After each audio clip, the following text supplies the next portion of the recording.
তা আজকে electricity fail করার কারণে আমি জানি না ক্লাসটা করতে আমরা কন্টিনিউ করতে পারবো। ইলেকট্রিসিটি যদি আসে সেই ক্ষেত্রে আমরা আমাদের চিরাচরিত যে নিয়ম মাফিক যে ক্লাস, অর্থাৎ আমাদের বড় ডিসপ্লেতে যে ক্লাস, সেখানে আমরা চলে যাব। তো তার আগ পর্যন্ত আমরা ক্লাসটা কন্টিনিউ করার সাথে আমার ইউপিএস এর ব্যাকআপ যেহেতু কম, সেজন্য আমরা এই স্ক্রিনে ক্লাস করব। তো আমি আমার স্ক্রিনটা শেয়ার করতেছি। স্ক্রিনটা শেয়ার করব। আপনারা দেখতে পাচ্ছেন এখানে আমাদের যে 21 নম্বর ক্লাসের পিডিএফটা আমি করে নিয়েছি। আহ, দেখা যাচ্ছে? জি স্যার, জি। দেখা যায়। জি স্যার, দেখা যাচ্ছে। ওকে, তাহলে আমরা শুরু করে দিই।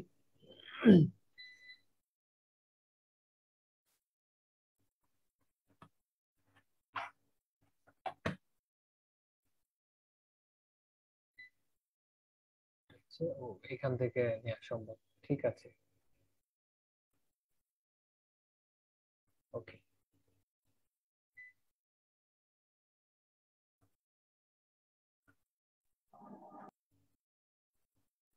তো এইখানে আমরা যেটি দেখতে পাচ্ছি, 1 নম্বর অঙ্ক, ক্যালকুলেট দা সিএমআরআর। কেমন সিএমআরআর? এটা কি ইয়ে চলে গেছে?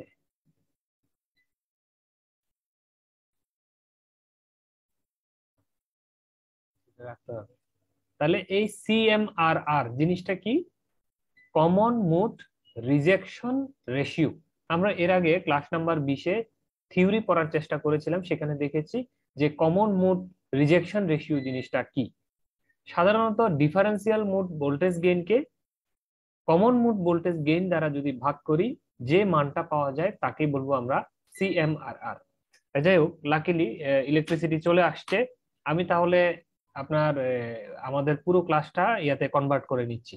আপনারা একটু অপেক্ষা করবেন, আমি মিউট করে আমি জাস্ট 2 মিনিটের ভিতরে আপনার আমাদের যে ডিসপ্লে ক্লাস সেখানে নিয়ে যাচ্ছি।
ক্লিয়ার দেখা যাচ্ছে?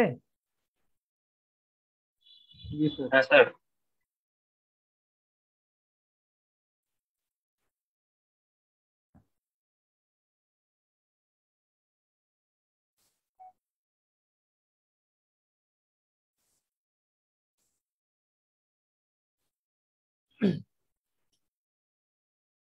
আচ্ছা, যাই হোক, তো ইলেকট্রিসিটি ফেল করার কারণে হচ্ছে আমরা ক্লাসটি আবার ডিসপ্লে থেকে কম্পিউটারে নিয়ে যাওয়া লাগছে। এখন কম্পিউটার থেকে আবার ডিসপ্লেতে নিয়ে আসলাম, তো সেজন্য একটু সমস্যা হয়ে গেছে, মানে দেরি হয়ে যাচ্ছে বারবার। তো আমরা যেটি বলতে চাচ্ছিলাম যে সিএমআরআর, এই যে সিএমআরআর মানে কি? ভাই রেকর্ডটা কি অন করছেন আবার? না না, রেকর্ড তো কন্টিনিউ আছে। ঠিক আছে।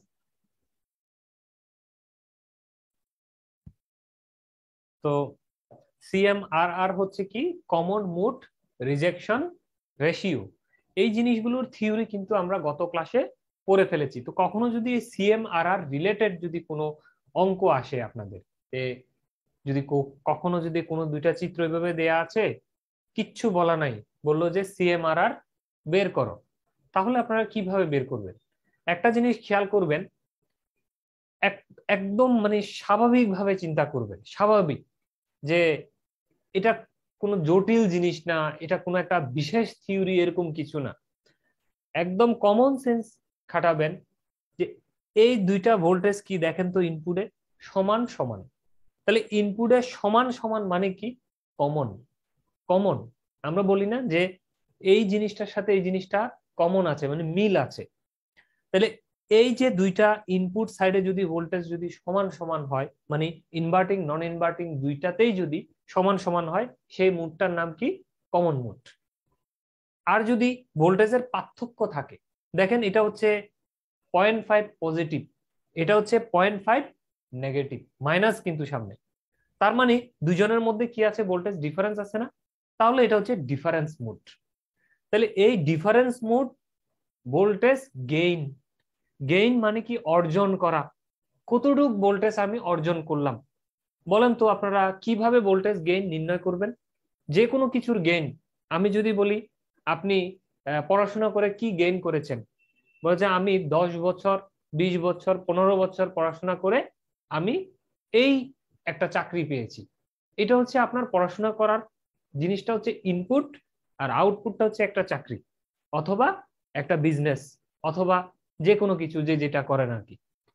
তাহলে আমরা ইনপুটে কি দিলাম, আউটপুটে কি পেলাম?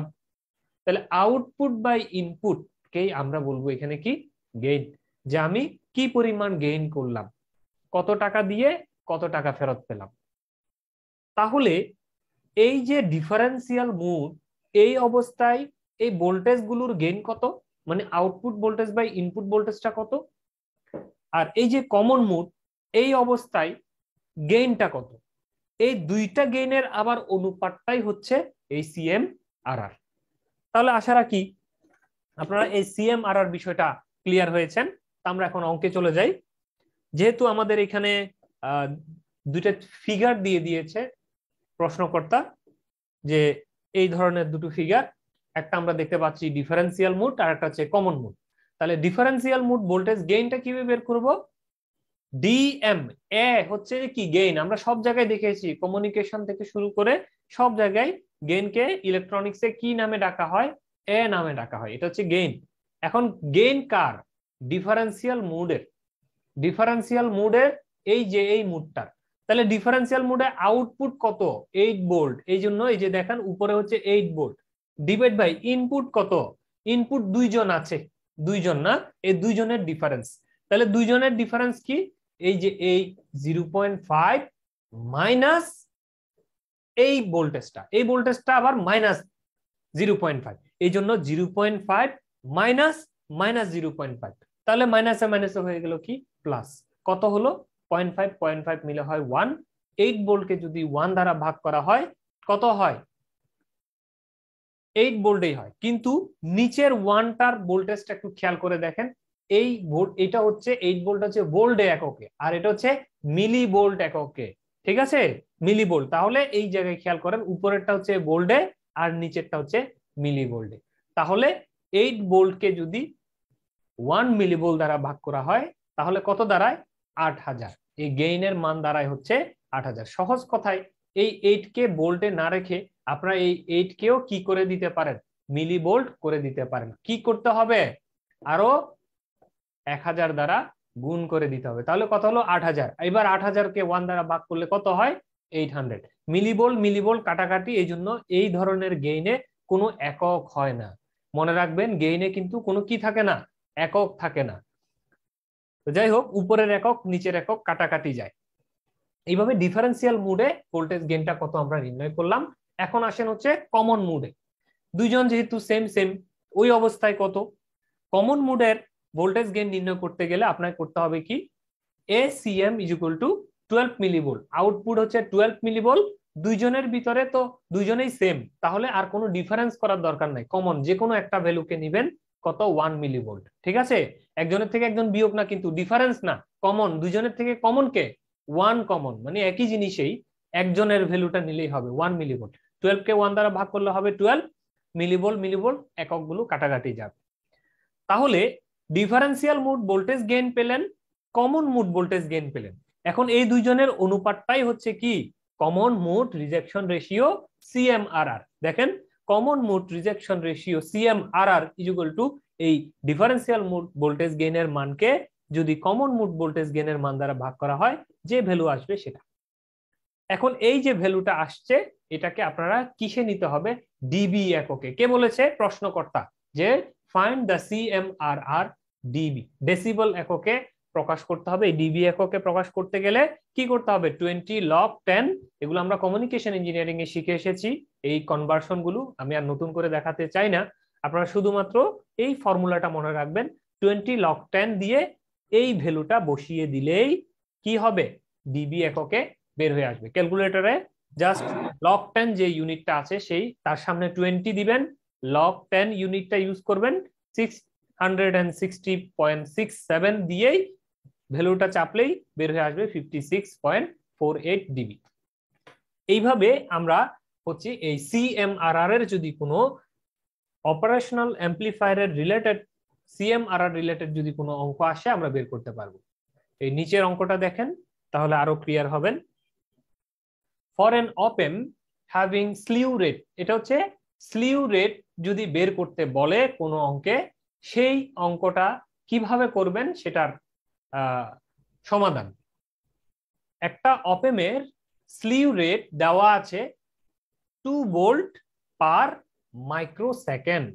স্লিউ রেট, ঠিক আছে? আমরা পড়েছি এর আগে, থিওরি আমরা পড়েছি যে আউটপুট ভোল্টেজের পরিবর্তনকে যদি সময়ের পরিবর্তন দ্বারা ভাগ করা হয়, যে মানটা পাওয়া যায় সেটা হচ্ছে কি? Slew rate SR। তো এই স্লিউ রেটের থিওরিটা জাস্ট যারা বুঝতেছেন না, বিগত ক্লাসে দেওয়া আছে, সেখান থেকে দেখে আসবেন। তো স্লিউ রেটের মানটা দেওয়া আছে 2 volt per microsecond. What will be the maximum closed loop voltage gain that can be used when the input signal varies by 0.5 volt in 10 microsecond? বলা হচ্ছে যে maximum close loop voltage gain কত। তাহলে গেইন মানে কি? A, close loop মানে কি? CL, ADM মানে কি? Differential mode voltage gain. ঠিক আছে? ACM মানে কি? Common mode voltage gain. ACL মানে কি? Close loop voltage gain. এই বিষয়গুলো সিম্পল, জাস্ট শুধু একটু বুদ্ধি খাটালে বুঝে যাবে যে কোনটা কি। তাহলে আমাকে এখানে বের করতে হবে কি? What will be the maximum close loop voltage gain. এখন এই ক্লোজ লুপ জিনিসটাই কি, এটা একটু বোঝা দরকার। আমরা op-amp এর চিত্রে দেখেছি যে এই ধরনের চিত্র আমরা এঁকে অভ্যস্ত, তাই না? এটাই হচ্ছে op-amp এর চিত্র।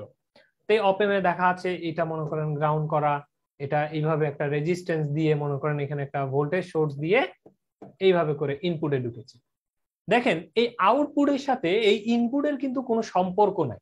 যদি এই ধরনের আউটপুটের সাথে কোনো ইনপুটের যদি কোনো সম্পর্ক না থাকে, এই ধরনের op-amp কে আমরা বলবো ওপেন লুপ। আর যদি এইখানে একটা ফিডব্যাক রেজিস্টর দিয়ে, উপরে হোক কিংবা এই ধরনের নিচে হোক, ফিডব্যাক রেজিস্টর দিয়ে যদি ইনপুট সাইডের টার্মিনালের সাথে যদি লাগানো থাকে, তাহলে আমরা বলবো এটা ক্লোজ লুপ। তাহলে কোনটা ক্লোজ লুপ কোনটা ওপেন লুপ বিষয়গুলো আপনারা নিশ্চয়ই বুঝে যাচ্ছেন।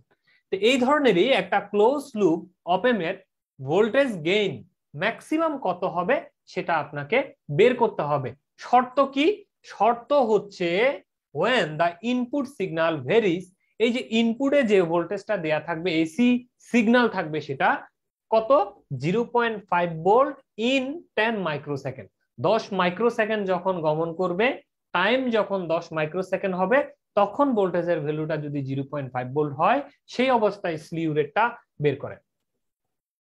আপনারা অপেমের অনেক অঙ্ক করে গেছেন, মনে করেন ইনভার্টিং নন ইনভার্টিং এটা সেটা অনেক কিছুই করে গেছেন।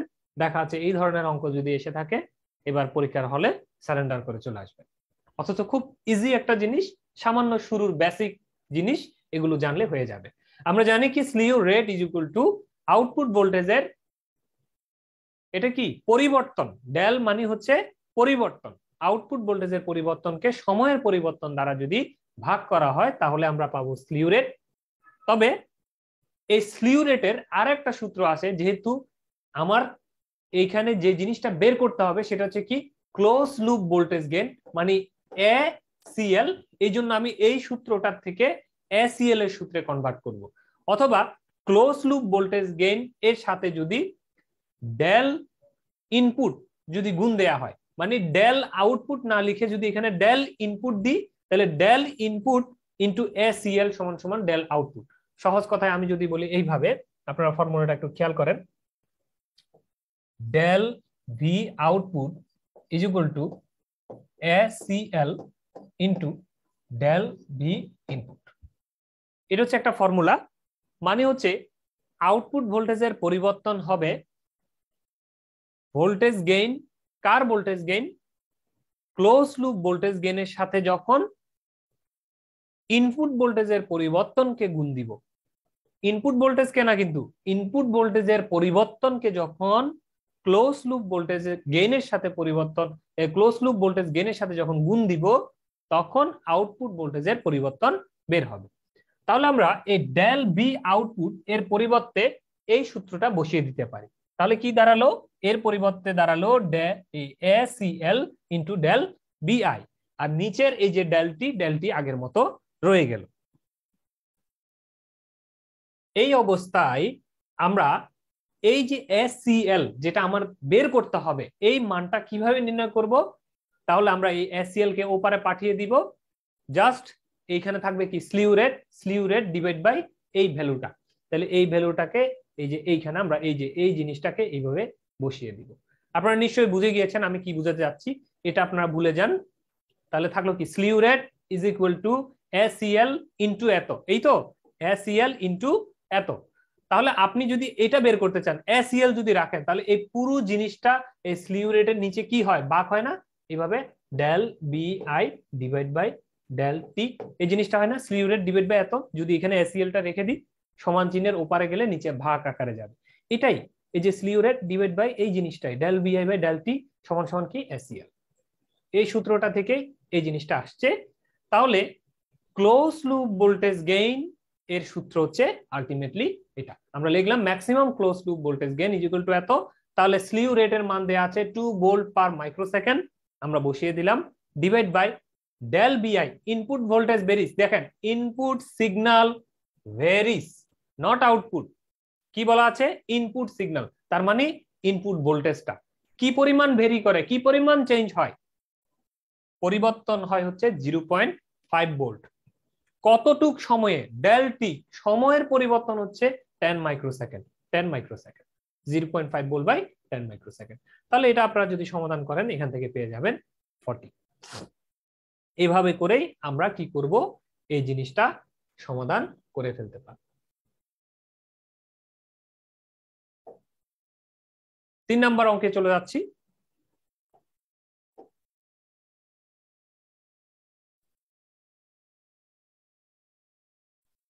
Find B output and I output in the circuit. এই সার্কিটে এই আউটপুট ভোল্টেজটা কত, আউটপুট কারেন্টটা কত নির্ণয় করতে হবে। তো প্রথমে আমরা অপএমের কিছু বেসিক জিনিস দেখেছি, আজকে অঙ্ক করার জন্য আরো কিছু বেসিক জিনিস শিখে নিব। আপনারা অনেকেই জানেন, আমার ইউটিউবের ভিডিওর মারফতে অনেকেই হয়তো বিষয়গুলো জেনে থাকবেন। তারপরও এটি যেহেতু একটি কোর্স, এখানে আমি একদম নতুন ভাবে শেখানোর চেষ্টা করব। আমরা সব সময় মনে রাখবো যে যে কোনো একটা অপেমের, এই অপেমের অঙ্কগুলো করার জন্য কোনো সূত্রের প্রয়োজন হয় না। বিশ্বাস করুন, কোনো সূত্র লাগে না, শুধুমাত্র দুটো থিওরি আপনাকে জানতে হবে। এক নাম্বার হচ্ছে, সরি আমরা এইখানে এঁকে ফেলি। এক নাম্বার হচ্ছে এই যে অপেমের সবসময় মনে রাখতে হবে, আমরা যদি একটা সার্কিট চিন্তা করি, মনে করেন এটা সার্কিট,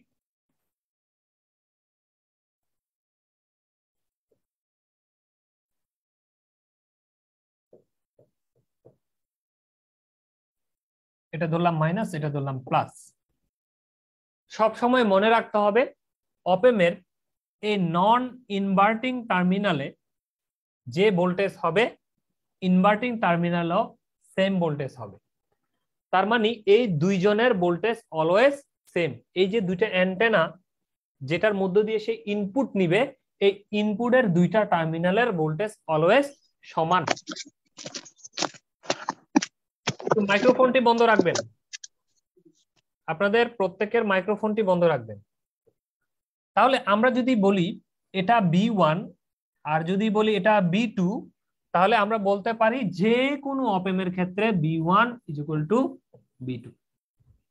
এটা কিন্তু আপনাদের মনে রাখতে হবে। কি বলেছি? অপেমের ইনপুটের দুইটা টার্মিনালের ভোল্টেজ অলওয়েজ সমান। 2 নাম্বার শর্ত, সেটা কি?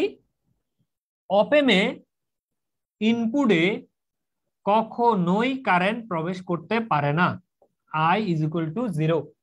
সেটা যে কোনো ইনপুটেই হোক, প্লাসেরটাতে হোক কিংবা মাইনাসেরটাতে হোক, কখনোই কোনো কারেন্ট কি করতে পারে না, ঢুকতে পারে না। এটা কারেন্ট ঢুকার ক্ষেত্রে বাধা, এই রাস্তা দিয়ে কোনো কারেন্ট ঢুকতে পারে না। তাহলে আমরা কয়টা সূত্র শিখলাম? শুধু দুটো সূত্র। এই দুটো সূত্র দিয়েই পুরো অপেমের জগৎ আমরা সমাধান করে ফেলবো। ঠিক আছে? তাহলে আমরা কি মনে রাখবো? অপেমের নন ইনভার্টিং, ইনভার্টিং যে টার্মিনাল গুলো আছে, সেই টার্মিনাল দ্বয়ের ভোল্টেজ অলওয়েজ সমান। আর কি? এই টার্মিনাল গুলোর ভিতরে কখনোই কোনো কারেন্ট প্রবেশ করতে পারে না। তাহলে ঠিক আছে, আমরা এই দুটো সূত্র শিখলাম। এই দুটো সূত্র দিয়ে আমরা অঙ্কগুলো করার চেষ্টা করব। এখন আসেন, তাহলে এই জায়গার ভোল্টেজ কত? দেখা যাচ্ছে 20 মিলিভোল্ট, তাই না? প্লাস 20 মিলিভোল্ট, এই যে ব্যাটারির প্লাসটা উপরের দিকে, তার মানে প্লাস 20 মিলিভোল্ট এই জায়গার ভোল্টেজ। তাহলে এই জায়গার ভোল্টেজ কত? Plus 20 millivolt. কেন? কারণ এই জায়গার ভোল্টেজ যা, এই জায়গার ভোল্টেজও তা। কিছুক্ষণ আগেই তো শিখলাম যে অপেমের দুইটা টার্মিনালের ভোল্টেজ অলওয়েজ কি সমান। তাহলে এটা যদি 20 মিলিভোল্ট হয়, এটাও কত? 20 মিলিভোল্ট। তাহলে এইখানে 20 মিলিভোল্ট মানে এখানেও 20 মিলিভোল্ট। যেহেতু এটা একটা শর্ট পাথ বা শর্ট তার, তাহলে এখানেও 20 মিলিভোল্ট। তার মানে এই দুই জায়গায় আমরা যদি মেপে দেখি কত পাবো? 20 মিলিভোল্ট। তাহলে একটা 3 কিলো ওহমসের আড়াআড়িতে যদি 20 মিলিভোল্ট হয়, তাহলে এইখানে কত? এখন আপনারা বলবেন ওইখানে কত আমরা কিভাবে জানবো? এটা সিম্পল, এটা ঐকিক নিয়মের অঙ্ক দিয়ে করে আর কি। যে এই দুই মাথায় যদি কত বললাম 20 মিলিভোল্ট হয়, তাহলে এই দুই মাথায় কত? দেখেন এইখানে এই জিনিসটা দিয়ে কিন্তু কোনো কারেন্ট প্রবেশ করতে পারে না। তার মানে এই যে এটা লাগিয়ে রাখলাম আসলে কোনো কাজের না। ভোল্টেজ দেখাবে, ভোল্টেজ শো করবে, কিন্তু কোনো কারেন্ট কিন্তু ওই রাস্তা দিয়ে ঢুকবে না। তার মানে এইখানে কারেন্ট যদি ঢুকতেই হয়, সেই কারেন্টটা এইভাবে করে এই রাস্তা দিয়ে ঢুকবে। তার মানে এই জায়গায় জাংশন থাকার পরেও এই রাস্তায় কিন্তু কোনো কারেন্ট যাবে না। যাবে কোন রাস্তায়? এই রাস্তায়। তাহলে কারেন্ট চলার রাস্তা যদি সেম থাকে, এই রেজিস্টর দুইটা কিসে আছে? সিরিজে আছে। এটা মনে রাখতে হবে, এই দুইটা রেজিস্টর এখন কি সিরিজে আছে। এখন কিভাবে বুঝলাম? কারেন্ট সমান, সেজন্য যে এটার কারেন্ট যা, এটার কারেন্টও তা, সেজন্য এই দুটো রেজিস্টর বাস্তবে কিসে আছে? সিরিজে আছে। কেন সিরিজে? এই জাংশন দিয়ে কোনো কারেন্ট ঢুকতে পারে না, সেই জন্য।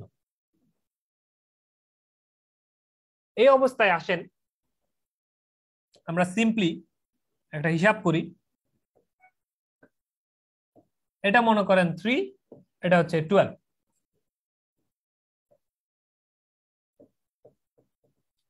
আপনাকে বলা হলো যে এই দুই জায়গার ভোল্টেজ হচ্ছে 20 মিলিভোল্ট,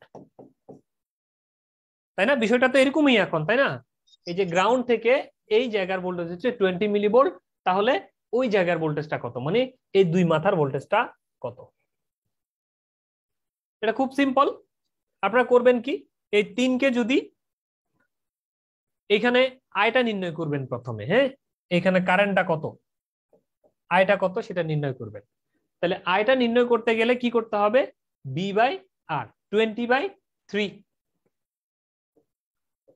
20/3। তাহলে এখানে কারেন্টটা পেয়ে গেলেন না? এই কারেন্ট যা, এটার ভিতর দিয়েও কারেন্ট সেম। তাহলে এই এই কারেন্টটা আপনারা এখন জানলেন, এটাই হচ্ছে সেই কারেন্টটা। এই কারেন্টের সাথে যদি এই টোটাল রেজিস্ট্যান্সটা যদি কি করে দিতে পারেন, গুণ করে দিতে পারেন, তখন কি বের হবে বলেন তো? ভোল্টেজটা বের হবে। V = I × R। এটা এখন কি কারেন্ট না? কোন কারেন্টটা? এই যে ভোল্টেজ, এই রেজিস্টরের দুই মাথার ভোল্টেজ ডিভাইড বাই এই রেজিস্ট্যান্স দিলে এই কারেন্টটা।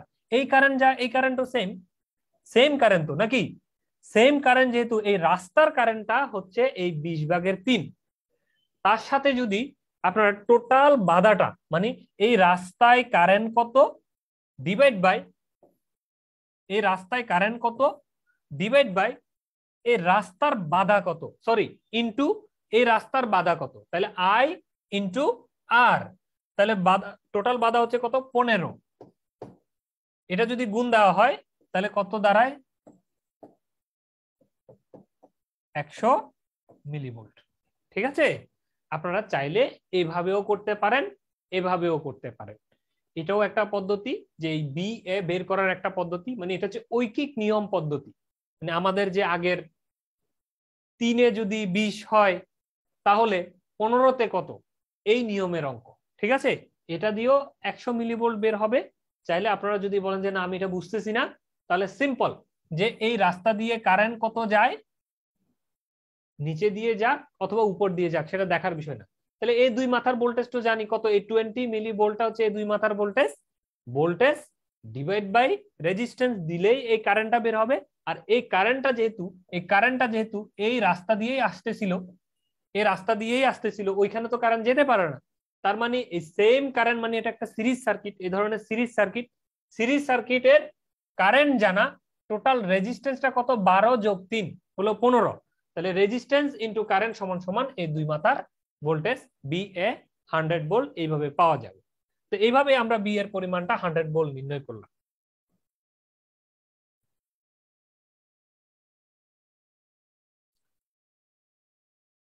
তো 100 মিলিভোল্ট ভোল্টেজ যেহেতু কোথার, এই এ পয়েন্টের ভোল্টেজ আমরা পেয়ে গিয়েছি। এখন আবার আমরা কি জানি, অপেমের সূত্র অনুযায়ী এই পয়েন্টের ভোল্টেজ আর এই পয়েন্টের ভোল্টেজ কি সেম? কেন?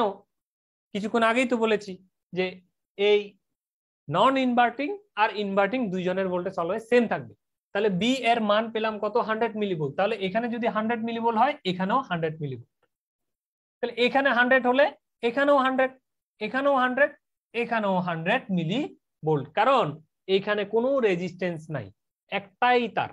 তাহলে একটাই তার, এটা শর্ট তার, এই জন্য এখানে যে ভোল্টেজ এখানেও সেম ভোল্টেজ হবে। তাহলে এই পয়েন্টের ভোল্টেজ আমরা পেলাম কত? 100 মিলি ভোল্ট। আবার আগের মতো চলে আসলো সেম। আপনারা চাইলে ঐকিক নিয়মের এই পদ্ধতি দিয়েও করতে পারেন, অথবা আপনারা যদি বলেন যে ঠিক আছে এটা তো গ্রাউন্ড, এইখানে যদি 100 মিলিভোল্ট হয়, মানে এই দুই মাথায় যদি 100 হয় আর 4 কিলো ওহমস রেজিস্ট্যান্স জানা, তার মানে এই রাস্তার কারেন্টটা কত নির্ণয় করে ফেলবো। এই যে I নটটা, I naught is equal to হচ্ছে 100 millivolt by 4 kilo ohms, 25 milli ampere, তাই না? সরি, 100 মিলিভোল্ট ও 4 কিলো, তাহলে মাইক্রো। 25 micro ampere. তাহলে এইভাবে আপনারা এই কারেন্টটা কত নির্ণয় করলেন। এই কারেন্টটা আর উপরের কারেন্টটা কি সেম, কেন? কারণ অপেমের এই রাস্তা যতই দেখতে সুন্দর হোক না কেন, ও ভোল্টেজকে ট্রান্সফার করে আনতে পারবে, এই রাস্তাগুলো ভোল্টেজকে ট্রান্সফার করে আনতে পারবে, কিন্তু এই রাস্তা দিয়ে কোনো কারেন্ট আসবে না, কোনো কারেন্টও ঢুকবে না, কারণ এই রাস্তায় আর কোনো দেখেন কোনো বাধা নাই, কিচ্ছু নাই, কোনো গ্রাউন্ড নাই। তাহলে এই রুটটা কোথায় ঢুকছে? এই মাইনাসে। তাহলে অপেমের মাইনাসে তো কোনো কারেন্ট ঢুকে না, কিংবা কোনো কারেন্ট বের হয় না। তাহলে এইখানে কোনো কারেন্ট নাই। এই জন্য এই উপরের থেকে আই নট যে কারেন্টটা আসতেছিল, এই কারেন্টটাই 4 এর ভিতর দিয়ে যাবে, এদিকে কোনো কিছু যাবে না। এই উপরের আই নট কারেন্টটা যে কথা, এই 4 কিলো ওহমস এর ভিতর দিয়ে প্রবাহিত কারেন্টও সেম কথা। এই জন্য আই নট সমান সমান 4 কিলো ওহমস এর ভিতরের রেজিস্ট্যান্স, 4 কিলো ওহমস রেজিস্ট্যান্স যেহেতু জানা, তার আর ভোল্টেজ হচ্ছে 100 মিলিভোল্ট। এই জন্য voltage by resistance is equal to হচ্ছে কারেন্ট। এইভাবে এই আই নট এর মানটা নির্ণয় করা হয়ে গেল। এখন বি নট কত পাবেন? ওই আগের মতো, কারেন্ট রাস্তা দিয়ে নামে 25 মাইক্রো অ্যাম্পিয়ার, কারেন্ট জানা, তাহলে ভোল্টেজ কিভাবে পাবো? টোটাল রেজিস্ট্যান্স, এটা যেহেতু সিরিজ, এদিক দিয়ে যেহেতু কিছু আসে না, সিরিজ রেজিস্ট্যান্স কত? 10 আর 4 হয় 14। তাহলে আপনারা 14 কিলোর সাথে 25 মাইক্রো যদি গুণ দেন, যে ভোল্টেজটা পাবেন সেটাই হচ্ছে এই দুই মাথার ভোল্টেজ। কত হয়? 350 মিলিভোল্ট। এইভাবে এই ভোল্টেজটা নির্ণয় করা হয়েছে, কারেন্টটা পরের লাইনে নির্ণয় করা হয়েছে। এই জিনিস এভাবেও ফলো করতে পারেন, এভাবেও ফলো করতে পারেন, কোনো অসুবিধা নেই। আশা রাখি আপনারা বিষয়টি বুঝতে পেরেছেন। আমরা নেক্সট অঙ্কে চলে যাচ্ছি।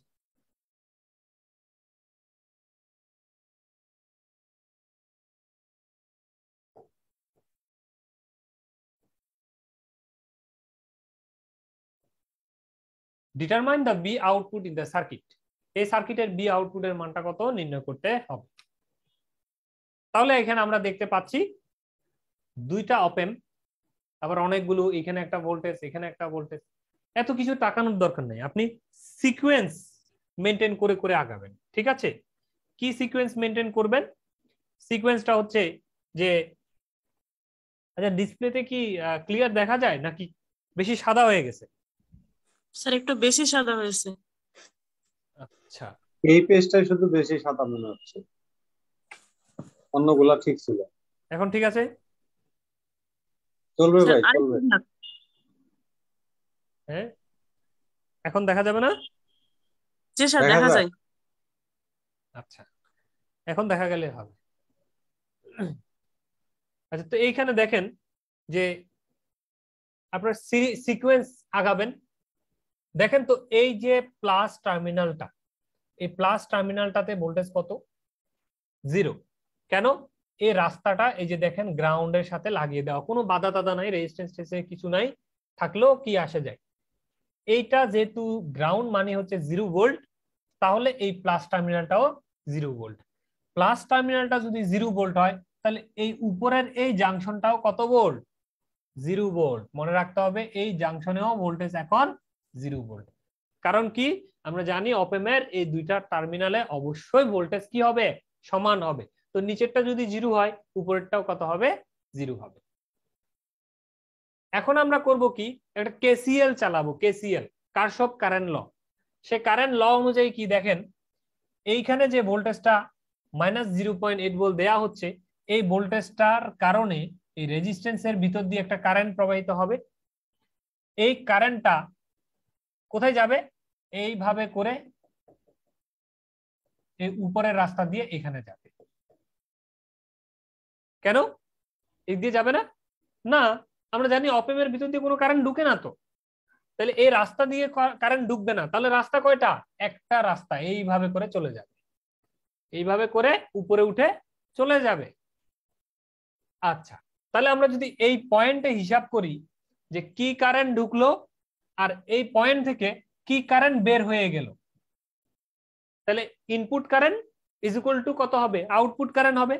সেম হবে তো নাকি? এই পয়েন্টে যা ঢুকলো তাই তো বের হয়ে যাবে, আর তো ভিন্ন জায়গায় কোনো রাস্তা নাই, এই রাস্তা দিয়ে তো ঢুকতে পারে না।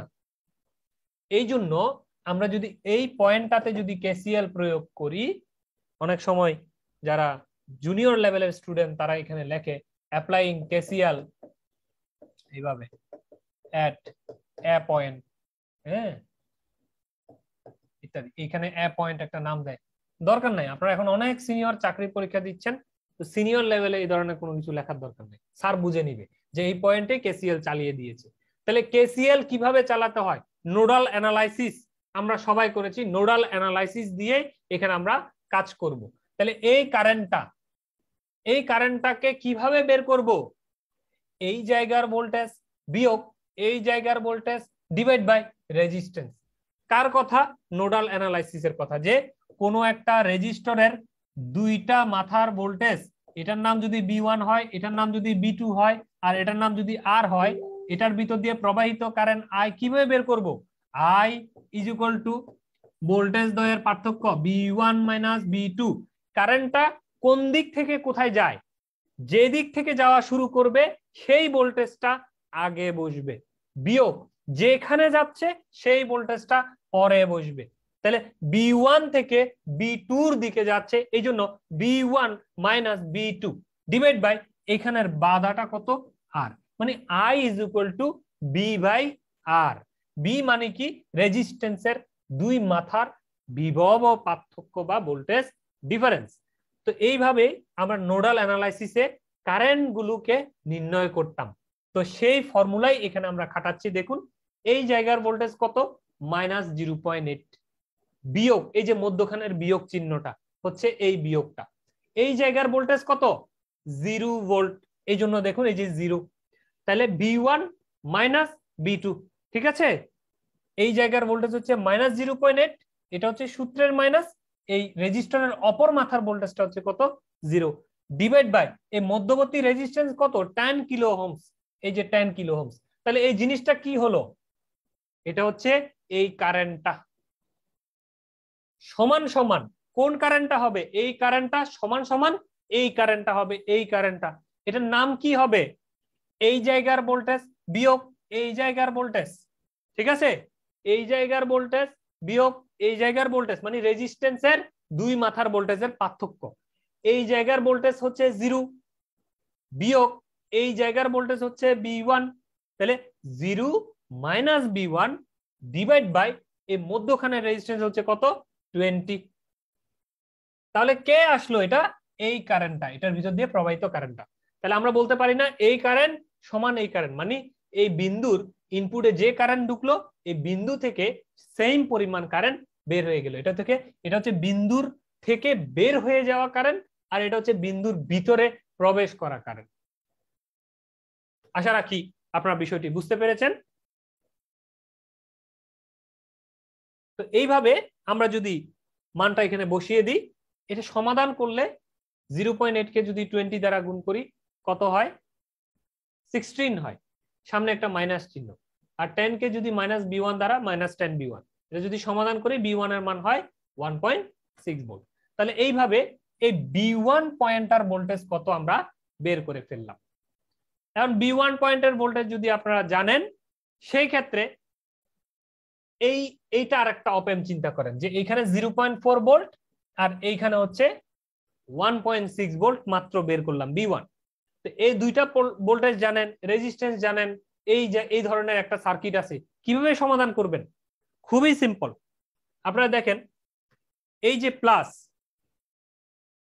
এই প্লাস টার্মিনালটাতে ভোল্টেজের পার্থক্য কত দেখেন তো,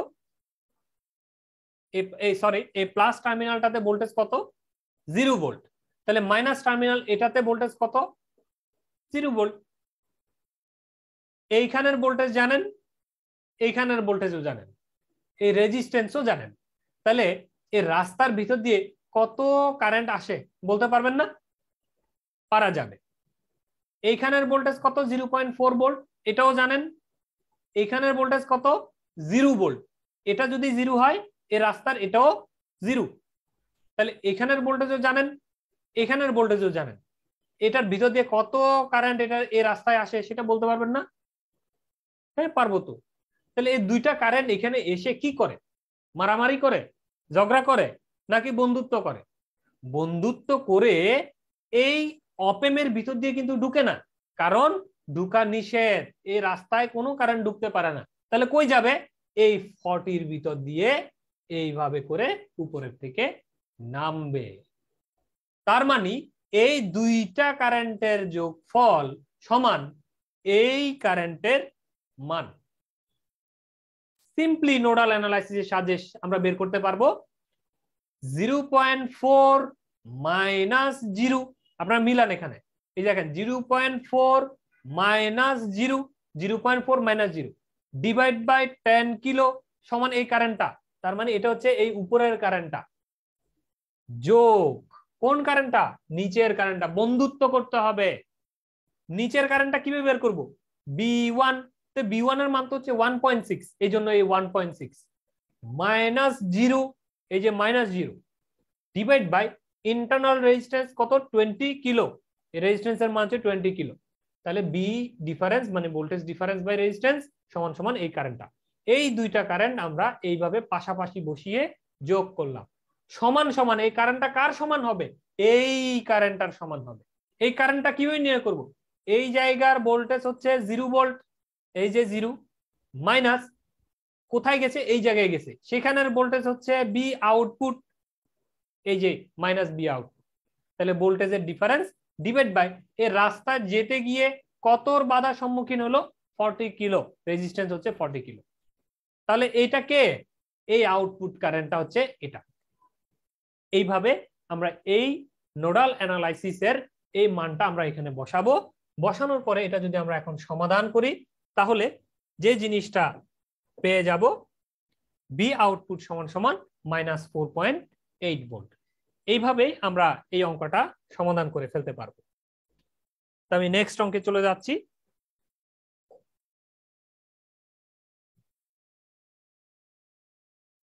find V output for the following circuit. এখানে যে সার্কিটটি দেয়া আছে সেটা বি আউটপুটের ভ্যালুটা কত নির্ণয় করতে হবে। তো এই অঙ্কটা পূর্বের কিছুক্ষণ আগে যে অঙ্ক করেছি আমরা একদম অ্যাজ ইট ইজ, শুধুমাত্র আপনাদেরকে পরীক্ষার হলে কে ঝামেলা করবে জানেন? এই কস, এই ওমেগা টি। মানে আপনি অঙ্কটা সবই পারেন, কিন্তু যখন এই কস সাইন বিষয়গুলো যখন আসবে তখন মনের ভিতরে একটা পুলকিত ভয় কাজ করবে। এই ভয়ের জন্যই আপনারা তখন সেটা আর করে আসতে পারবেন না, ভুল করে আসবেন। অথচ কিছুক্ষণ আগে এই যে অঙ্কটা আমরা দেখেছি, এই অঙ্কটা, এই যে এই অংশটা, এই যে সেকেন্ড স্টেজ যেটা, এই যে সেকেন্ড স্টেজের যে সমাধানটা, এটা যা এটাও একদম তা। আপনারা দেখেন এই যে এটা একটা ইনপুট, এটা একটা ইনপুট, এই ইনপুট দুইটা এখানে যোগ হয়ে এই 20 কিলো হয়ে বের হবে।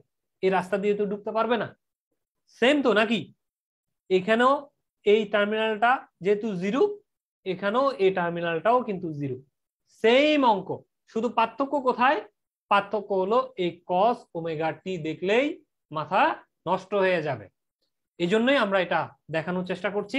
খুব সিম্পল, একদম কস সাইন এগুলো নিয়ে ভাববেন না, আপনি নিয়ম ঠিক রেখেছেন কিনা সেটা দেখবেন। আপনার উদ্দেশ্য কি? এই কারেন্টটা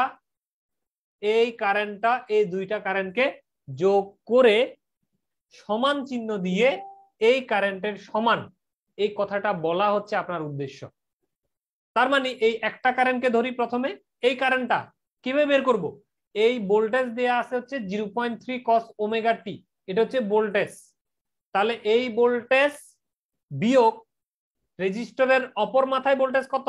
0, এই জন্য এই যে বিয়োগ 0 ডিভাইড বাই ইন্টারনাল রেজিস্ট্যান্স কত? 10 কিলো, এই যে 10। এই ভোল্টেজ বিয়োগ এই ভোল্টেজ ডিভাইড বাই 10, তাহলে এই কারেন্টটা পেয়ে গেলাম। এটা হচ্ছে কারেন্ট যোগ নিচের কারেন্টটা কত? এই ভোল্টেজ 0.2 cos ওমেগা টি, এই যে 0.2 cos ওমেগা টি বিয়োগ এইখানের ভোল্টেজ কত? 0 ভোল্ট, এই যে 0 ভোল্ট ডিভাইড বাই এই রেজিস্ট্যান্স 5 কিলো, এই যে 5। ঠিক আছে? তাহলে এই দুটো কারেন্টকে আমরা কি করলাম? এই দেখেন দুইটা কারেন্টকে আমরা যোগ করলাম, যোগ করে সমান চিহ্ন দিয়ে, সমান চিহ্নের ওপারে কে থাকবে? এদিকে কেউ থাকবে? এই অপেমের ভিতর দিয়ে কোনো কারেন্ট কিন্তু ঢুকতে পারে না, তাহলে সব কারেন্ট এই 20 ভিতর দিয়ে বের হয়ে যাবে। তাহলে এই দুইটা কারেন্ট যোগ হয়ে 20 দিয়ে বের হয়ে চলে যাবে। তো এইখানের কারেন্ট কিভাবে বের করব? এই ভোল্টেজ বিয়োগ এইখানের ভোল্টেজ, এখানের ভোল্টেজ কত? B output. এখানের ভোল্টেজ কত? 0, তার মানে 0 minus V output divide by 20। এখন আপনারা অনেকে প্রশ্ন করতে পারেন যে এইখানে 0 মাইনাস বি আউটপুট না দিয়ে বি আউটপুট মাইনাস 0 কেন দিলাম না? আপনারা বারবার আমি বলছি কারেন্টের ডিরেকশন মোস্ট ইম্পর্টেন্ট, যে কোন দিক থেকে কোথায় যাচ্ছে। আপনারা হিসাব করছেন কি এইভাবে, কারেন্টটা যেভাবে হিসাব করবেন ঠিক ওইটা যেন মিলে। তাহলে এই কারেন্টটা ঢুকছে, এই কারেন্টটা ঢুকছে, ঠিক আছে? তাহলে ঢুকে দুইজন যোগ হয়ে এইভাবে বের হয়ে আসবে। ওকে, তো বের হয়ে আসার সময় প্রথমে কাকে পাচ্ছে? কোনখান থেকে বের হচ্ছে? 0 ভোল্ট থেকে বের হচ্ছে। কোথায় যাচ্ছে? বি আউটপুটে যাচ্ছে। এই জন্য 0 ভোল্ট থেকে বের হচ্ছে, মাইনাস যাচ্ছে হচ্ছে বি আউটপুটে ডিভাইড বাই 20। তাহলে এই কারেন্টটা বের হয়ে গেল। এখন আমরা এই লাইনটা যদি সমাধান করি তাহলে যে জিনিসটা পাবো সেটা দেখেন, খুব সিম্পল। এই যে মাইনাস বি আউটপুট বাই 20, এটা চিন্তা করেন। তাহলে এইখান থেকে আপনি যদি বি আউটপুটটা রেখে দেন, তাহলে 20 কে কি করতে হবে? সমান চিহ্নের এপারে এই দুইজনের সাথে গুণ করে দিতে হবে। এই তো তাই করেছি। এই যে দুইজন, এটা হচ্ছে ব্র্যাকেটের দুইজন। কিভাবে হলো? এই জিরোটাকে বাদ দিয়ে দিয়েছি, 0.3 cos omega T divide by 10 যোগ 0.2 cos omega T divide by 5। তাহলে এই দুইজন না ব্র্যাকেটের, এরা 20 কে কি করেছি? গুণ করে দিয়েছি। আর এই যে 20 গুণ, এখন এপারে কে থাকলো? Minus V output. এখন আমি তো চাচ্ছি বি আউটপুট বের করতে, তো মাইনাস কে এপারে না রেখে ও পারে পাঠিয়ে দিয়েছি, এই যে মাইনাস 20। ঠিক আছে, এইভাবেই আমরা এই নিচের লাইনটা লিখেছি। এই নিচের লাইনের থেকে এই জিনিসটা কিভাবে এসেছে? খুব সিম্পল। আপনারা দেখেন, প্রথমে এই 10 এবং 5-এর লসাগু নিবেন। 10 এবং 5-এর লসাগু নিলে কত হয়? 10 হয়। 10 হলে এই উপরের এখানে কিছু করার আছে? নাই। তাহলে 0.3 cos ওমেগা টি। তো নিচের এইখানে যদি 5, আমরা লসাগু নিয়েছি 10, এখানে হচ্ছে 5, কত হয়? 10 কে 5 দ্বারা ভাগ করলে হয় 2। তাহলে এই 2 দ্বারা এই মানটাকে গুণ করব। 2 দ্বারা মানকে গুণ করলে কত হয়? 0.4 cos ওমেগা টি। কারণ 0.2 কে 2 দ্বারা গুণ করলে কত হয়? 0.4 হয়। তারপর আসেন, নিচে থাকলো 10, 0.3 আর 0.4 দুইটাই কিন্তু cos ওমেগা টি। ঠিক আছে, তাহলে যোগ করে দেয়া যায়, কত হয়? 0.7 cos ওমেগা টি। এই যে 0.7 cos ওমেগা টি বাই 10, এই মানটা আমরা পেয়েছি। কিন্তু ব্র্যাকেটের বাইরে কে আছে? -20 সাহেব আছে। তাহলে আমরা এই ব্র্যাকেটের বাইরে -20 এই শব্দটাও লিখে দিব। এটার সাথেও আছে, হ্যাঁ, দিলাম না আর কি। এই অবস্থায় এই 10 কে যদি এই 20 দ্বারা যদি ভাগ করা হয়, তাহলে কাটাকাটি করলে এখানে থাকবে কত? 2। -2 কিন্তু +2 না, এই মাইনাস থাকবে। তাহলে 2 ইন্টু 0.7 cos ওমেগা টি।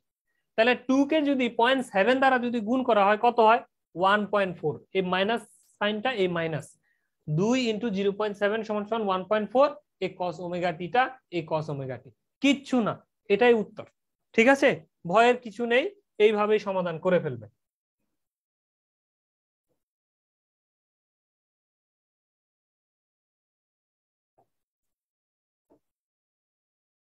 এখন আসেন 6 নম্বর অঙ্ক।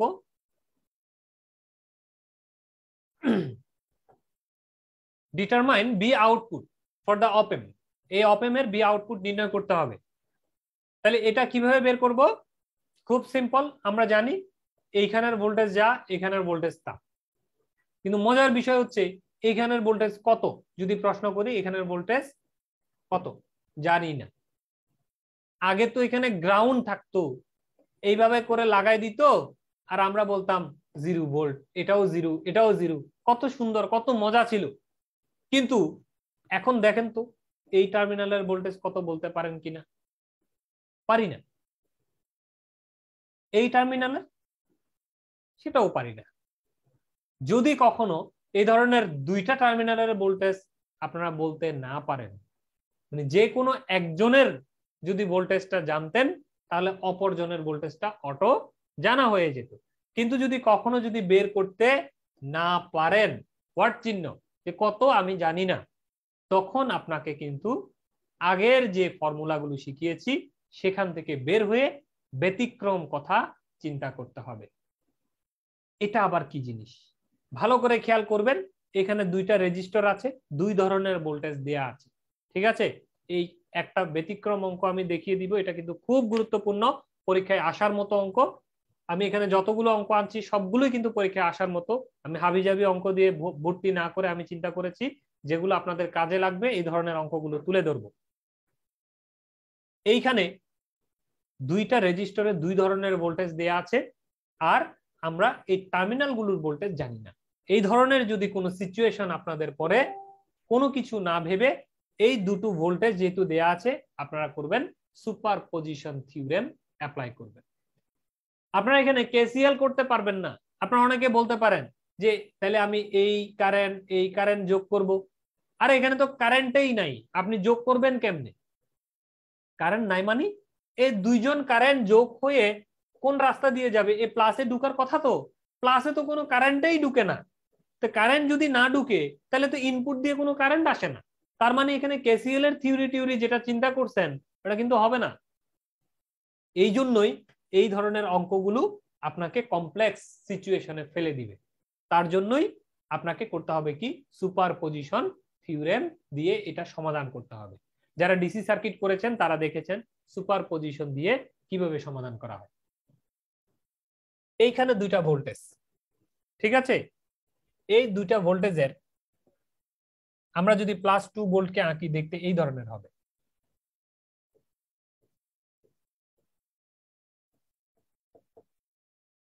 এই ধরনের হবে না? +2 ভোল্ট মানে কোনো একটা 2 ভোল্ট ব্যাটারির প্লাস টার্মিনালটাকে লাগানো, তখন আমরা ব্যাটারি সহ আঁকলাম, ঠিক আছে। -1 ভোল্ট এটাকে আঁকলে কি হবে? এইভাবে মাইনাস প্লাস, এটা -1 ভোল্ট, এটা +2 ভোল্ট।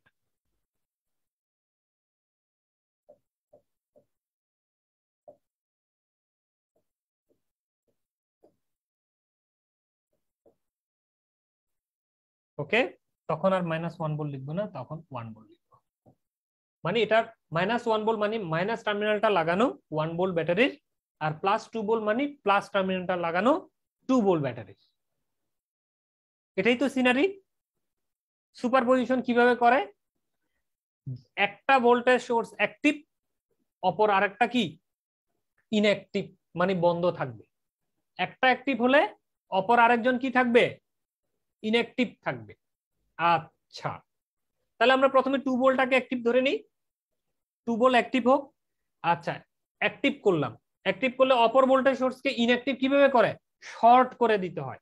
আমরা সুপারপজিশনের থিওরেমে সূত্র জানি যে কোনো ভোল্টেজ সোর্স যদি অ্যাক্টিভ করি, মানে কোনোটাকে যদি আছে হিসাব করি, অপর ভোল্টেজ সোর্সকে গ্রাউন্ডের সাথে বা টার্মিনালটা দুইটা ভোল্টেজ প্লাস আর মাইনাসটা কি করে দিতে হয়? শর্ট করে দিতে হয়। তাহলে দিলাম শর্ট করে। তাহলে এখন ভালো করে খেয়াল করেন তো, এই 50 কিলো ওহমস রেজিস্ট্যান্সটা কোথায়? গ্রাউন্ডে কিন্তু শর্ট হয়ে গেছে। এই অবস্থায় এই টার্মিনালের ভোল্টেজ, এটার নাম দিলাম B1, কেমন? এই টার্মিনালের নাম দিলাম কি? B1। এই B1 এর ভোল্টেজটা কিভাবে পাবেন বলেন তো? মিটারে যদি এই গ্রাউন্ডের সাথে যদি এই জায়গায় একটা ভোল্ট মিটার যদি লাগিয়ে দেন, একটা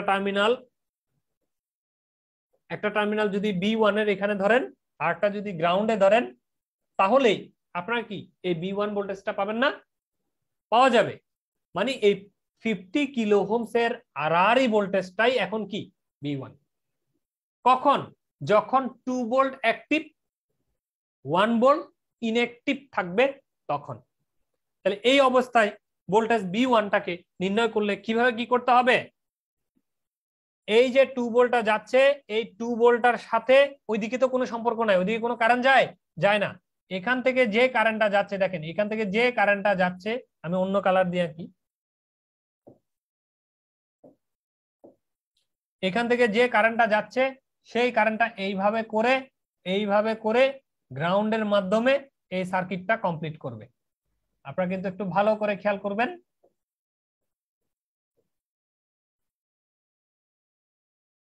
এই রাস্তা হচ্ছে এটা, কারণ কারেন্ট তো ওই প্লাসের দিকে ঢুকে না, যখন 2 ভোল্ট অ্যাক্টিভ 1 ভোল্ট ইনঅ্যাক্টিভ থাকবে, এটাই হচ্ছে কারেন্ট চলার রাস্তা। তার মানে 25 কিলো আর 50 কিলো হচ্ছে একটা সিরিজ সার্কিট। এই 25 আর 50 হচ্ছে সিরিজ রেজিস্টর। একই কারেন্ট 25 এর ভিতরে যে কারেন্ট, সেই কারেন্টটাই 50 হয়ে গ্রাউন্ডে আসে, আর গ্রাউন্ডের সাথে গ্রাউন্ড তো কানেক্ট, এটা কানেক্ট হয়ে ব্যাটারিতে আবার ফিরে আসে। এইভাবেই এই সার্কিটটা সম্পন্ন হয়। ওকে, এটাকে যদি আমরা একটু ডেমো আকারে দেখি, জিনিসটা হবে এরকম। এই হচ্ছে 2 ভোল্টের ব্যাটারি, এটা হচ্ছে 25 এর রেজিস্ট্যান্স, নিচেরটা হচ্ছে 50 রেজিস্ট্যান্স। এটা হচ্ছে সার্কিট। ওকে, এটা কত 25, এটা হচ্ছে কত 50। আপনারা কি দেখতে পাচ্ছেন? এই কালার দিয়ে কি দেখা যায়? একটু কষ্ট হয়। হ্যাঁ স্যার দেখা যায় তো। দেখা যাচ্ছে। যাই হোক, এটা এই কালারটা মনে হয় ব্ল্যাক পিঙ্ক কালারটা নিতে পারেন ভাই। ব্ল্যাক ব্ল্যাকটা বেশি দেখা যায়। জিনিসটা এরকম হইতো না? এটা হচ্ছে 25, এটা হচ্ছে 50। ওকে, এই যে এখন আমি যে সিনারিটা আঁকছি, মানে একটা অ্যাক্টিভ অপরটা ইনঅ্যাক্টিভ অবস্থায়, তখন সিনারিটা ঠিক এটা না? তাহলে আমরা যদি বলি এই 50 এর আরআরইতে ভোল্টেজটা কত, কেন 50 এর আরআরই, কেন 25 না? কারণ এই 50 কিলোর আরআরই ভোল্টেজটাই হচ্ছে কি V1, সেই জন্য। তাহলে 50 এর আরআরই ভোল্টেজ কিভাবে নির্ণয় করব? মোট ভোল্টেজ সাপ্লাই দিচ্ছে কত ইনটু যার আরআরইতে ভোল্টেজ নির্ণয় করতে চায় তার রেজিস্ট্যান্স ডিভাইড বাই এই সিরিজ রেজিস্ট্যান্স দ্বয়ের যোগফল, ভোল্টেজ ডিভাইডারের ফর্মুলা। এই যে সেই ভোল্টেজ ডিভাইডারের ফর্মুলা, মোট ভোল্টেজ 2 ভোল্ট ইনটু কার আরআরইতে রেজিস্ট্যান্স নির্ণয় করতে চাচ্ছি সেই রেজিস্ট্যান্স ডিভাইড বাই রেজিস্ট্যান্স দ্বয়ের যোগফল, এই সিরিজ রেজিস্ট্যান্স যে দুইটা আছে তাদের যোগফল। বুঝা গেছে এই পর্যন্ত?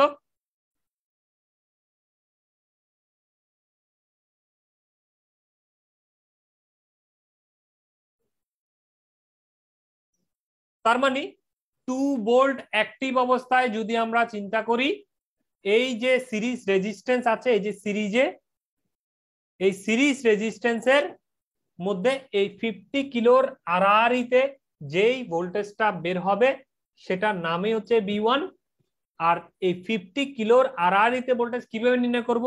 মোট voltage 2 volt into 50 kilo ohms divide by resistance, এই রেজিস্ট্যান্সটা এখন সিরিজে, দ্বয়ের যোগফল। কে 25 আর 50 হচ্ছে সিরিজে, এই জন্য 25 আর 50 এর যোগফল।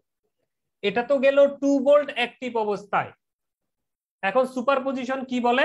সুপারপজিশন বলে যে দুইজন সোর্স যদি থাকে তাহলে একজনকে একবার অ্যাক্টিভ আর একজনকে একবার ইনঅ্যাক্টিভ করতে হবে।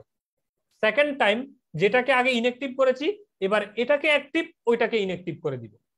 ওকে, তাহলে আমরা আবার যাচ্ছি। এবার এই -1 ভোল্টটাকে কি করব? অ্যাক্টিভ করে দিব। মাইনাস প্লাস, এটা এখন অ্যাক্টিভ, ভোল্টেজের মান 1 ভোল্ট। ওকে, আর এই +2 ভোল্টটাকে কি করে দিব? গ্রাউন্ড শর্ট করে দিব, মানে ভোল্টেজ সোর্সটা শর্ট, ইনঅ্যাক্টিভ করে দিব। এই অবস্থায় দেখেন তো, এই অবস্থায় এই B1 এর মানটা কত? B1 কোনটা? এই যে 25 কিলো ওহমস এর আরআরইতে যে ভোল্টেজ, এই 25 এর দুই মাথার যে ভোল্টেজ, একটা মাথা গ্রাউন্ডে, তো এই গ্রাউন্ড আর অপর মাথা হচ্ছে এইখানে, এই দুই মাথার যে ভোল্টেজ, মানে 25 কিলো ওহমস এর যে দুই মাথার ভোল্টেজ, সেটাই হচ্ছে কি V1। তাহলে 25 কিলো ওহমস এর কিভাবে বের করব? সাপ্লাই ভোল্টেজটা কত? এই সাপ্লাই ভোল্টেজটাই তো এটার ভিতর দিয়ে এইভাবে করে চলতেছে, এখানে এইভাবে করে ঘুরতেছে নাকি? এদিকে তো যাওয়ার সুযোগ নাই, তাহলে এই কারেন্টটা এইভাবে করে ঘুরুক অথবা এইভাবে করে ঘুরুক, এই রাস্তা তো এটাই। এই জন্য মোট ভোল্টেজ কত, -1 ইন্টু যার আরআরইতে ভোল্টেজটা নির্ণয় করব কার, 25 এর আরআরই, এই জন্য 25 ডিভাইড বাই রেজিস্ট্যান্স দ্বয়ের যোগফল 50 যোগ 25। এইভাবে একটা একবার অ্যাক্টিভ অপরটা ইনঅ্যাক্টিভ, দ্বিতীয়বার আগে যেটা ইনঅ্যাক্টিভ ছিল সেটা অ্যাক্টিভ, প্রথমটা ইনঅ্যাক্টিভ ধরে দুইটা মানকে, দুইটা ভোল্টেজের মানকে যদি যোগ করি তাহলে এই জায়গার ভোল্টেজটা কত, V1টা বের হয়ে যাবে। এটা হচ্ছে সুপারপজিশন থিওরেম। এক লাইনে সুপারপজিশন কিভাবে থিওরেম করবেন আমার ডিসি সার্কিটের ক্লাসে আমি দেখিয়েছিলাম, সেই বিষয়টাই হচ্ছে এটা। আমি তখন বলেছিলাম যে এটা অদূর ভবিষ্যতে আপনাদের অনেক কাজে লাগবে, এই সেই ভবিষ্যৎ, এই সেই কাজে লাগা। আচ্ছা যাই হোক, তো এই দুটোকে যদি সমাধান করি আমরা পাবো কত, 1 ভোল্ট। এই 1 ভোল্টকে পাওয়ার জন্য দুনিয়ার এত কষ্ট করলাম। তার মানে এবার এই টার্মিনালের ভোল্টেজ কত আমরা জেনে গেলাম, V1 এর মান কত, 1 ভোল্ট। তো এই V1 যদি 1 ভোল্ট হয় তাহলে এই টার্মিনালের মান কত, এটাও 1 ভোল্ট। এটাই হচ্ছে আমার উদ্দেশ্য, এই ভোল্টেজটা কত জানা। তো এটা যেহেতু জেনে গেছি, এবার আমার আগের থিওরি যে এই কারেন্টটা সমান এই উপরের থেকে এই কারেন্টটা, তো এই কারেন্টটা কত, 0 - 1 ভোল্ট ডিভাইড বাই রেজিস্ট্যান্স সমান 1 volt minus V output divide by এই রেজিস্ট্যান্স। তাহলে এই কারেন্টটা বের হয়ে যাবে, এটাই লিখেছি। 0 মানে এটা, -1 ভোল্ট, এই যে -1 ভোল্ট ডিভাইড বাই 5 কিলো, এই যে 5 is equal to 1 volt minus V output, 1 minus V output divide by 70 kilo, এটা। তাহলে এইখান থেকে আমরা যদি সমাধান করি বি আউটপুটের মান বের হবে 15 ভোল্ট। আপনারা কি বুঝতে পারছেন এই অঙ্কটা? জি ভাই। স্যার পারছি। আচ্ছা দাদা, জি, আচ্ছা এটা তো দাদা বুঝলাম। দাদা এটা আপনি আগে যে ফর্মুলাটা দেখালেন মানে এই অঙ্কের আগে, হুম, ওইভাবে যদি করি তাহলে ভুল কি হবে, মানে ওইভাবে করলে কি?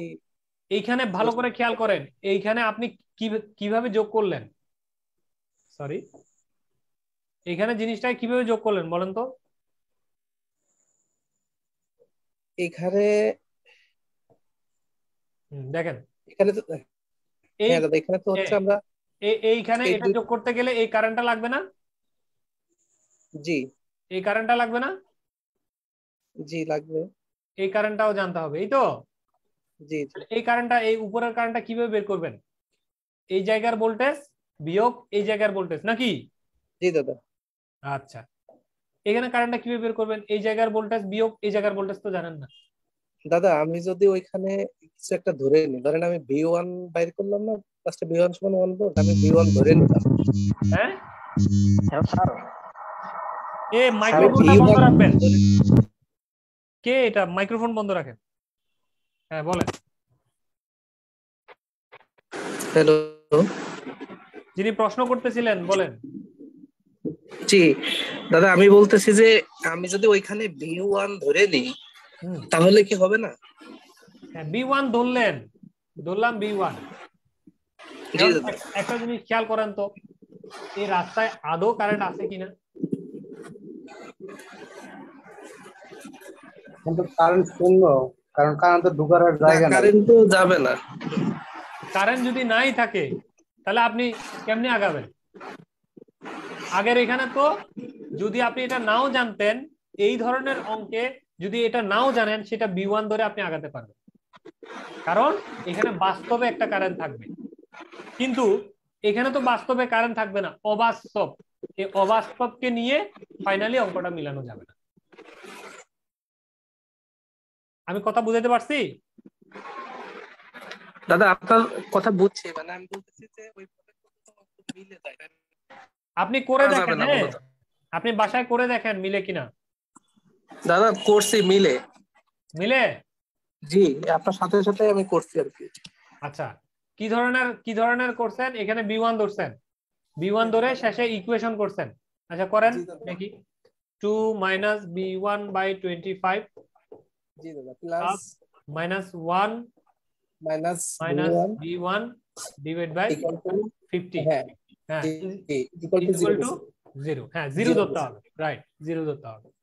এবার মিলে যাবে দাদা। হ্যাঁ ঠিক আছে, 0 ধরলে হবে 50 আর এখানে এটা হচ্ছে 4 4 মাইনাস 2b1 জি -1 মাইনাস b1 মাইনাস 0 আর নিচের এটা তো 0 হয়ে গেল, এটা কত থাকলো 3 - 3b1 minus 3b1 is equal two minus 3 minus হ্যাঁ তাহলে b1 ইকুয়াল টু 1 রাইট ঠিক আছে মিলবে, তাহলে সেই ক্ষেত্রেও মিলানো যাবে।